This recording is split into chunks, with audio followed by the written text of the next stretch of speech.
Ela tá saindo mais triste, você como que tá? Eu tô tranquilo, tô até mais animado, porque eu precisava, né? Tô feliz porque ela concordou. Boa sorte aí. Como que tá se sentindo? Horrível, né? Porque sempre é a vontade do homem. Essa frase, quando você escuta sozinha, parece dizer muita coisa. Parece que estamos diante de mais um caso clássico de um homem impondo a própria vontade dentro de um relacionamento, não é? Só que quando você vê tudo o que aconteceu antes dessa frase, a história muda completamente. Nesse vídeo, vamos analisar uma reportagem sobre um feirão de divórcios que voltou a viralizar recentemente. E no meio de vários casais ali apresentados, aparece um caso que chama muita atenção: Pedro e Simone. Eles não estavam juntos há pouco tempo. Foram 26 anos de casamento e mais 2 anos de namoro, quase 3 décadas de relacionamento. E mesmo depois de tanto tempo juntos, eles estavam ali para colocar um ponto final na relação. Mas o interessante não é só o divórcio em si, é a forma como cada um deles reage a essa situação. Porque ao longo da conversa, aparecem alguns padrões psicológicos muito curiosos. Então vamos voltar para o começo da reportagem e entender o que realmente está acontecendo aqui. Qual é o motivo da vinda de vocês aqui hoje?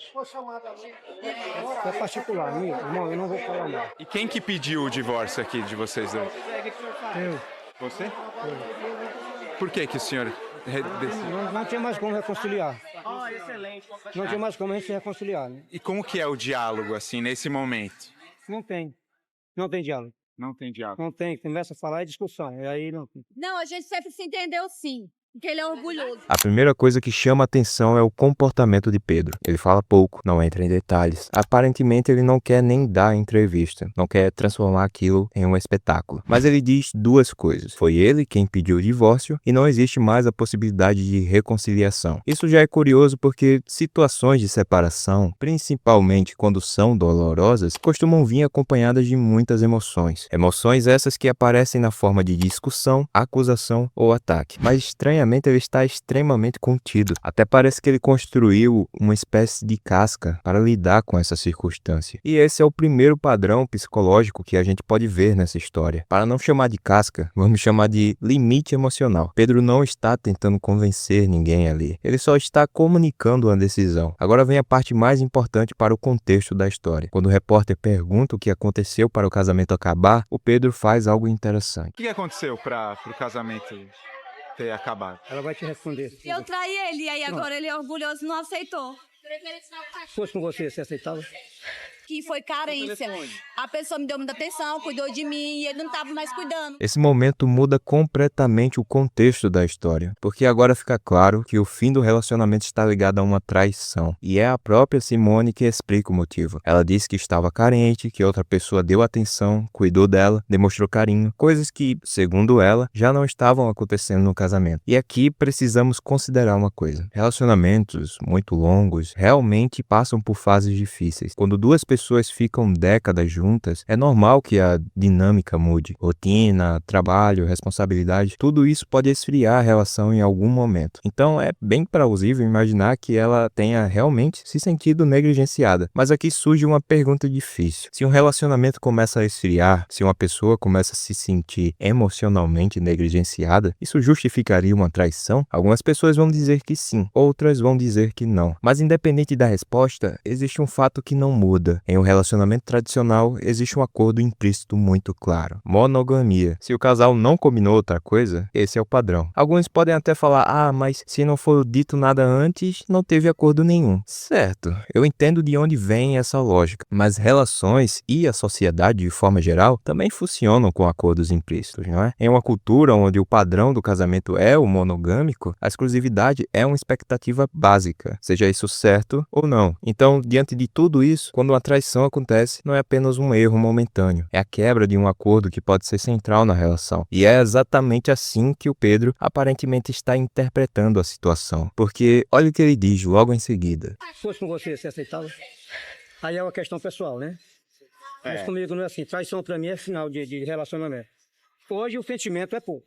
Não vou mentir. Eu ainda tenho sentimento por ela, porque Foi um amor de 26 anos. 28 porque foi 2 anos de namoro. Esse trecho é muito interessante psicologicamente, porque ele mostra duas coisas acontecendo ao mesmo tempo. Primeiro, ele reconhece o sentimento. Afinal, foram quase 30 anos de história juntos. Mas ao mesmo tempo, ele estabelece um limite muito claro. Para ele, traição significa fim. E isso é algo que ele coloca de uma forma muito interessante. Limite para ele não é agressividade. É simplesmente uma linha que a pessoa decidiu não ultrapassar. No vídeo, a gente não vê ele levantando a voz, se fazendo de coitado e, o mais importante, tentando destruir a imagem dela na frente das câmeras. A gente sabe que traição não é bem vista na nossa sociedade. Mesmo existindo hoje uma cultura de infidelidade presente, para grande parte das pessoas ainda é algo mal visto. Então o Pedro poderia muito bem aproveitar aquele momento para fazer uma espécie de campanha contra ela diante das câmeras. Mas ele não faz isso. E ainda bem que não fez. Ele simplesmente deixa claro, para mim, acabou. Agora, enquanto ele mantém essa postura,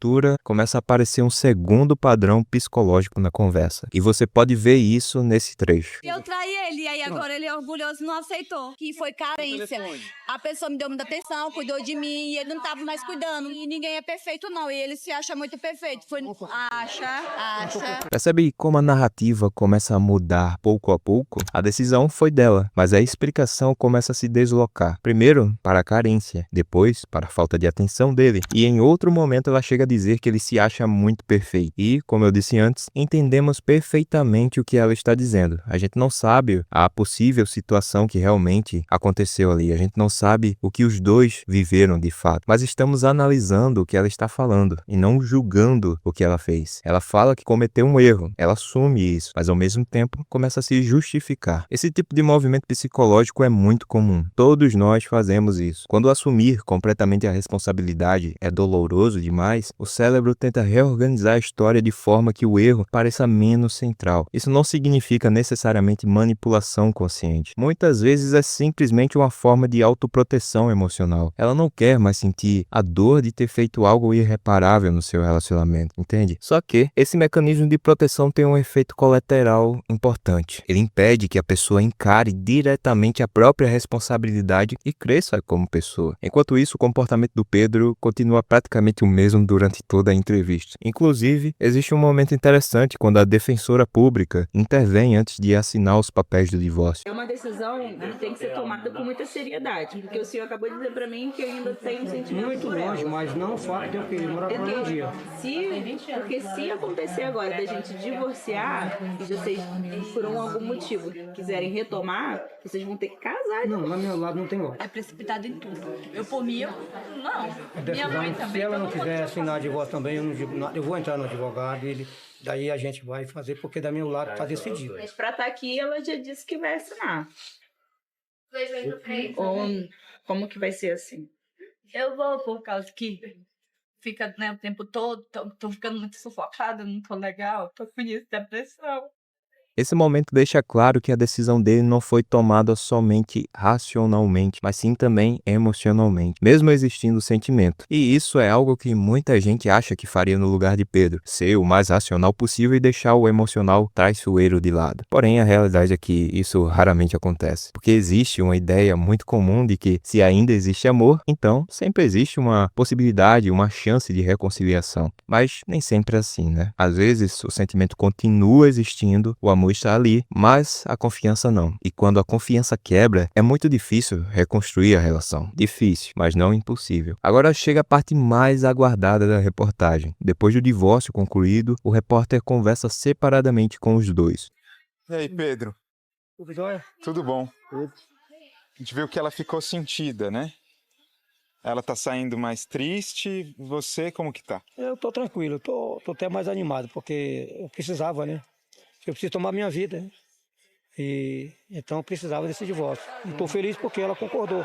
Boa sorte aí. Tchau. Esse trecho chama muita atenção. Ele não parece alguém comemorando, mas também não parece alguém destruído emocionalmente. Ele parece alguém que tomou uma decisão difícil e agora está tentando seguir em frente. E ainda agradece a ela por ter aceitado o divórcio. Isso mostra um nível de controle emocional que a gente sabe que é raro em situações de separação. Agora vem a última fala da Simone. Como que tá se sentindo? Horrível, né? Porque sempre é a vontade do homem.